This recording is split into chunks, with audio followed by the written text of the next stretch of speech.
Well, hello, folks out there in YouTube land. Got a very interesting show for you. Got Phil Steele. Of course, you know, he's well known for his magazine and talking about all the teams and everything. And Phil really likes the Vols, and he liked them last year, too, when other people were talking about how they were a flash in the pan and they wouldn't be able to back it up. Phil thought they would. So we're going to listen to him a little bit and comment on it and also respond. But I think you're going to find this interesting. And this was on 99.1 with Josh and Swain, and they put this on YouTube.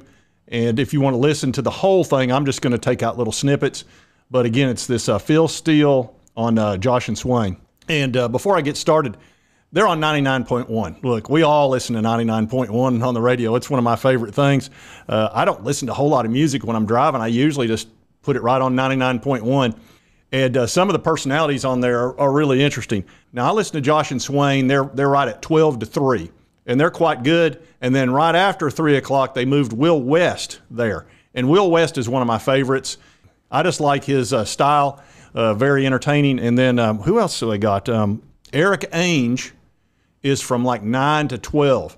And I remember when Eric started his first show, I was like, oh, man, they've given this guy this show because he's a former quarterback. He's probably going to be terrible, and I'm not going to want to listen to this.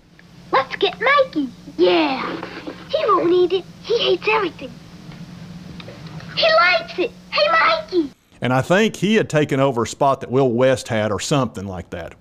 Anyway, I wasn't happy about it. But I started listening to him, and it turns out he's really good. Eric is when it comes to quarterback play, he knows it like the back of his hand, and he gets into the technicalities of it all, and it's actually very entertaining. So I've become a fan of the Eric Ainge show, and really all three of them. Now, I don't listen to the really early stuff because I'm just not an early morning person, or I don't guess there's anything after that 6 o'clock. I mean, they may go to national stuff, or they may have something else.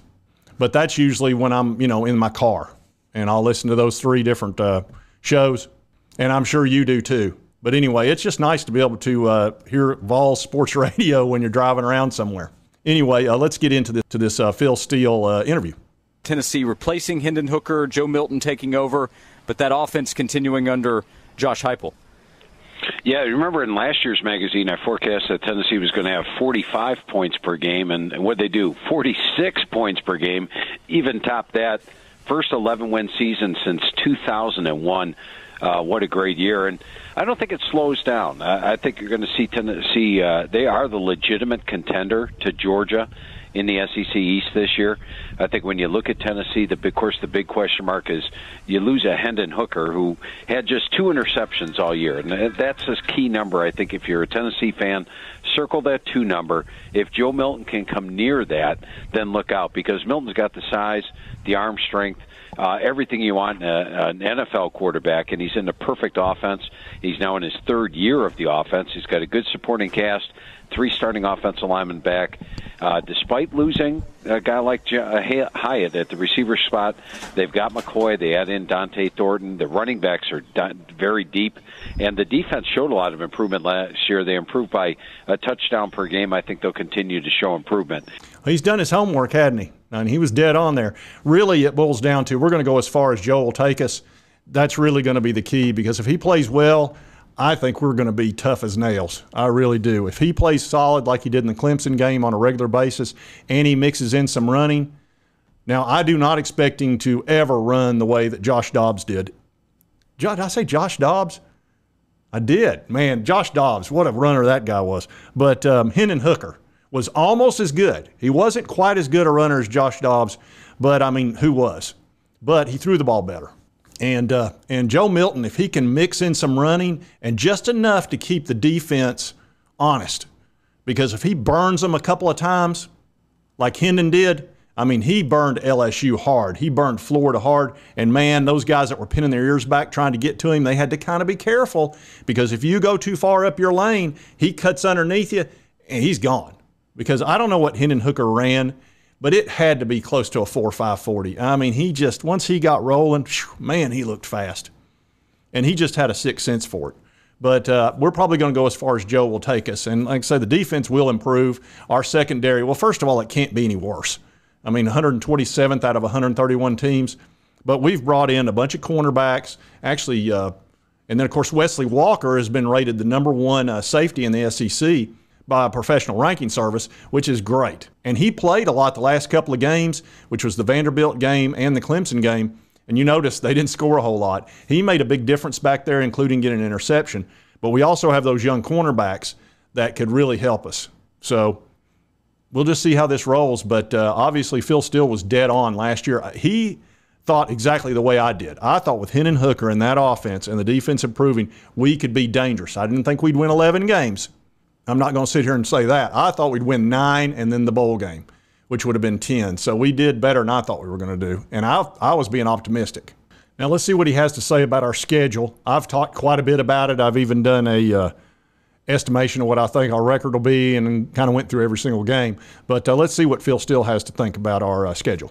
When I look at Tennessee's schedule this year, the Florida game is no gimme. I mean, yes, they finally got the Florida jinx done last year, got the big victory there, but they do have to play them in the Swamp. I think that's going to be a tough game early on. The Texas A&M game, thank goodness Tennessee's off a bye for that one and get that one at home. I think that's why I've got them favored in that one. But A&M's going to be one of the surprise teams. The Bama game, of course, is going to be a tough one. Bama's always even tougher at home than they are on the road. And then you look at Kentucky on the road is not easy. Kentucky coming off a bye. And the Georgia game would be the final one. So those 5 games are key. I do have Tennessee favored in 3 of the 5, though. The only 2 games I have an underdog in all year are the Alabama game on the road and Georgia at home.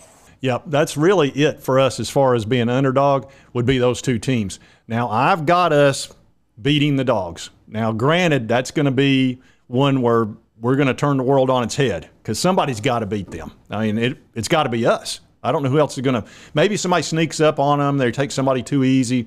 They almost did that with Missouri last year. They were kind of like, well, we'll handle them, no problem, kind of like what we did with South Carolina. You got to be careful because when you go into somebody else's house and they're fired up and you come in there thinking, well, you're all that, you can get smacked upside the head real quick.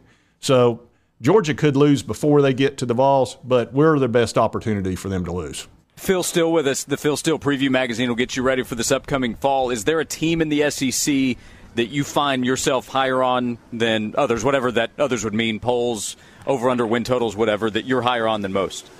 Yeah, I'm definitely going with Texas A&M in this case. Texas A&M is coming off a disappointing 5-7 season last year. They were a bottom 10 team in terms of experience. They were one of the least experienced teams in the country last year, suffered a lot of injuries, and had some close losses as well. So I think they're flying way under the radar. But Jimbo Fisher's brought in amazing recruiting classes 4 straight years. He is also, when you look at this team, last year, despite their 5-7 record, they nearly knocked off Alabama. Remember, they're at the 2-yard line at the end of the game with the chance to win. They did knock off LSU last year. They've got 10 starters back on offense, 10 on defense. They're now top 10 in terms of experience as opposed to bottom 10. That Texas A&M team is one intriguing situation. You got Bobby Petrino has come in as offensive coordinator. Their offense was terrible. Their defense was pretty good last year. They are very loaded with talent. We know that. They had probably the best – well, they did have the best recruiting class ever until Alabama topped it the next year. And they had so many 5-stars, it was ridiculous. Now, they've lost some of them. They do have culture problems there. And that's one of the problems when you spend a ton of money on NIL and then they get there and they think they're a gift to Texas A&M, you know, the fact they even showed up. And that can get real ugly real quick, and several of those players are no longer there. But it's going to be very interesting to see what happens with Texas A&M. Them finishing 5-7 last year with the talent they had, that was a coaching disaster, for lack of a better way of putting it. Now, bringing in Petrino, if he'll let him coach and actually call the plays and not interfere, they'll probably do well. But I just don't see Jimbo doing that. He's an offensive coordinator. That's what the guy does. He's called his own plays forever, and he's known for it. I don't see him giving up those duties. So that's a pretty interesting point. He thinks they're going to turn around, and they could. They absolutely could. If you look at from the outside looking in and don't know what's going on there culture-wise, that would be perfectly understandable. But I just don't know whether or not they're going to be able to pull it together or not. But look, they got, 80 or 90 million reasons to get this figured out, because if they have to let him go, they're going to owe him so much money. They might have to give him some of those oil rigs out there. But anyway, I thought that was an interesting point of view by Phil Steele. Now we'll listen to him talk a little bit about his. Now, see, he's got this big magazine that's coming out, and I think it's already come out. Phil Steele, when we get to talk to you, that means we are close to college football season. People can get your magazine to get ready. What's the best way to do it, the best way to find the Phil Steele Preview magazine? Yeah, the best way to get it is head out there to your Barnes & Nobles right there. They've got the magazines. They're up and available, and they've got plenty of them in store. So Barnes & Noble, if you have a Books A Million in the area, that would be a place to go.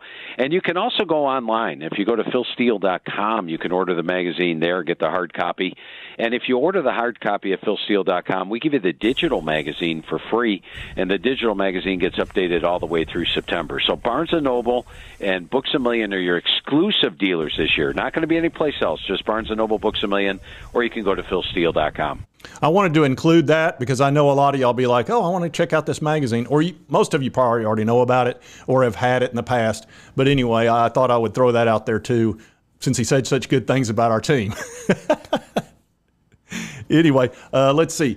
Elijah Rushing is going to commit at 5 o'clock today, but it looks like it's probably going to be Arizona, Oregon. I'm not hearing good things about him committing to the Vols. Now, maybe that'll change. And like I said, he'll be committing in about 30 minutes, but he probably is going to pick one of those two. That's what I'm hearing. I'm hearing Arizona, which that surprises me. I thought he was going to pick Oregon. But anyway, that's what's going on there. But I just thought it'd be interesting to see what Phil Steele has to say about it. Normally, these national media types attack us, but this guy seems to be pretty reasonable, and he was high on the Vols last year, so he's probably dead on the money on this. And if you like this content, be sure to hit that like button. Lets me know to continue to cover the Vols. And if you've not subscribed on your right, my left, just hit that little button. I would appreciate it. It's all you got to do. It'll help you get my videos. And right over here's the most recent video. YouTube thinks you'll love it. And we'll see you next time on Sports Talk Jay.